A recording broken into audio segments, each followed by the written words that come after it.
11 June আপনাদের দিন কেমন যাবে দেখে নেব বন্ধুরা। আমি র্যান্ডামলি কার্ড চুজ করব এখান থেকেই। কি আসে? Okay, knight of pentacles, 2 of swords, 4 of pentacles, justice, finally একটা কার্ড নেব, কুইন অফ সোর্ডস। বন্ধুরা কোনো তাড়াহুড়ো নয় এই দিন, ঠিক আছে? কোনো রকমের তাড়াহুড়ো নয় এই দিন, কিন্তু আপনার ধীরে সুস্থে খেলার দিন।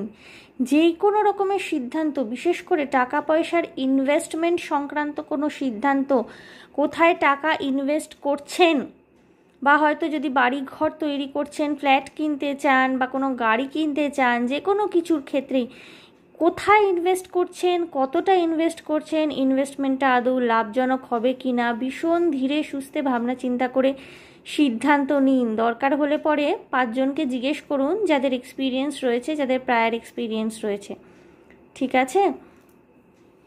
কোনো বিষয়, সেটা যে কোনো বিষয় হতে পারে, ডিসিশন নেওয়ার ক্ষেত্রে আপনার মনের মধ্যে একটা দোনোমনো ভাব থাকতে পারে, বাট এন্ড অফ দ্য ডেতে আপনি সেটিকে কাটিয়ে উঠছেন। কোনো রুড বস, কোনো রকমের স্ট্রিক্ট অথরিটি, এরকম কোনো পার্সোনালিটির সাথে আপনার কথাবার্তা হতে পারে এই দিনকে, বাট সে যতই নিজের তরফ থেকে যুক্তি দিক না কেন, সে যতই নিজের কথাটাকে এস্টাবলিশ করবার চেষ্টা করুক না কেন, আপনি যদি অনেস্ট থাকেন, আপনি যদি সত্যি কথা বলে থাকেন এবং আপনার কাজের মধ্যে যদি আপনি কোনো রকমের ফাঁক না রেখে থাকেন, আপনি যদি সুষ্ঠুভাবে আপনার যে কাজ, আপনার তরফের যে কর্তব্য, সেটা যদি করে থাকেন, তাহলে কিন্তু আলটিমেটলি আপনারই বিজয় হবে। সেইটা নিয়ে আপনি বিন্দুমাত্র চিন্তা করবেন না, কারণ জাস্টিস এসছে। বাট হ্যাঁ, কোনো স্ট্রেট ফরওয়ার্ড মানুষের সাথে আপনার কনফ্রন্টেশন হতে পারে, ভীষণ সোজা সোজা কথা বলবে, আপনাকে কাঠগড়ায় দাঁড় করাবে, হয়তো কোনো কিছুর জন্য হয়তো আপনাকে দায়ী করবে।